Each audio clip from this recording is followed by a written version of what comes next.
Welcome to Enhancing Alignment in Schools, created and narrated by yours truly, Peter Twining. This is the third video in the alignment series. If you haven't watched the previous two videos, I suggest you do that before you carry on watching this one, because they introduce some important terminology and explain the importance of alignment and explain how misalignment happens in schools. You can find both those episodes on the resources page on the Belief to Practice website. Let's start with a very quick recap. In previous episodes, the key point has been that we need to get alignment between our values and beliefs, our purpose, our vision, and our mission. And I've represented that as 4 arrows like this, or sometimes I represented it with values and beliefs as an iceberg, which then underpin the purpose, vision, and mission. More recently, I've come to the conclusion that it might be better to represent it like this, with our values at the bottom, that is, the things that motivate our actions and help us make decisions, and our beliefs at the top. These are the assumptions that we hold to be true, so that we've got the values pushing up into purpose, vision, and mission, and the beliefs pushing down into purpose, vision, and mission. And of course, we need to remember that alignment is multidimensional. We need to be thinking about alignment at the country level, as well as alignment at the state or regional level, as well as alignment at the school level, as well as alignment at the level of the individual teachers. And we need to be having alignment within each level and between the levels.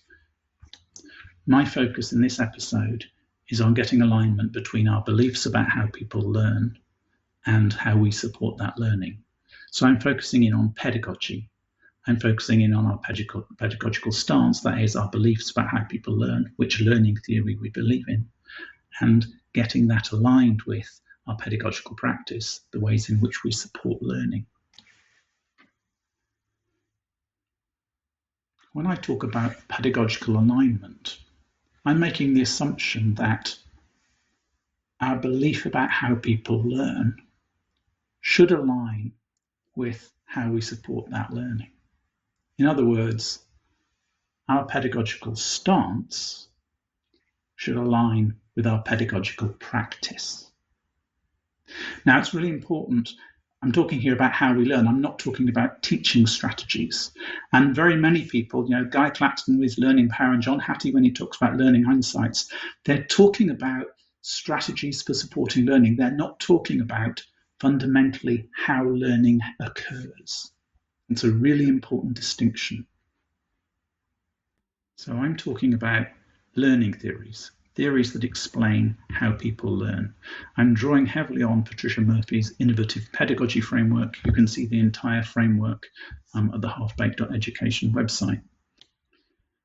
I have simplified Patricia's framework so that we're looking at 4 different learning theories: traditional, which is a mix of behaviorist and information processing; individual constructivist, Piagetian; social constructivist, Vygotskian; and sociocultural, Levin-Wenger. And for each of these, Patricia identifies 4 themes or strands that need to be considered: the view of the learners and learning, the view of the teachers and teaching, the view of knowledge, and the view of the purpose of schooling. When I'm talking about learning theories, I'm really looking at which of these 4 theories do your beliefs about how people learn most closely align with. And we need to understand that a theory is an explanation, and each of the 4 theories we're looking at makes different assumptions about the views of learners and learning, the views of teachers and teaching, the view of knowledge, and the views of the purpose of schooling. So if you believe in one theory, for example, you believe in the traditional theory of how people learn, then you cannot also believe in the other 3 theories, because they are incompatible. They are different and contrasting explanations, and often they're quite contradictory. So you have to choose which of the 4 theories most closely aligns with your beliefs about how people learn. You can't mix and match. So you have to decide if your beliefs about how people learn aligns most closely with the traditional theory of learning, an individual constructivist theory of learning, a social constructivist theory of learning, or a socio-cultural theory of learning. You have to choose one. If you don't choose just one pedagogical stance, then you're going to be sending mixed messages to your students. Similarly, you might have identified just one theory that aligns with your beliefs about how learning happens, but that may not be aligned with your actual practice. In both cases, you're going to be causing confusion for your students. And this is really important because part of what we want students to be doing is understanding how learning happens so they become better learners. It is therefore very important that the messages we send them are consistent. Let's look at an example to illustrate the point. Let's assume that you believe in an individual constructivist theory of learning. Part of that theory says that learners are intrinsically motivated. If then within your practice, what you do is you use star charts or other forms of extrinsic rewards and competition, then you're sending them a message about extrinsic motivation being important. And that aligns with the traditional theory of learning. What you're claiming is not aligning with your practice. At this point, you've listened to me for long enough. Let's find out what your pedagogical stance actually is. If you scan this QR code or go to that URL, you'll find an activity which we've taken from the book From EdTech to PedTech, which Fiona Aubrey-Smith and I co-authored. Remember, as you're doing the activity, that there are no wrong answers, and you really need to be honest about what you really believe and which of the four theories your beliefs most closely align with. If you aren't honest with yourself, you're not going to gain much from the activity. At this point, pause the video, go to that URL, that website, and work through the activity, and then come back and restart the video when you've finished the activity. Welcome back. I hope you enjoyed that activity and found it stimulating, indeed challenging. I wouldn't be at all surprised if you were not consistent across the four different strands, the views of learners, the views of teachers, the views of knowledge, and the views of purpose of schooling. That's quite normal. However, as explained previously, it's far from optimal.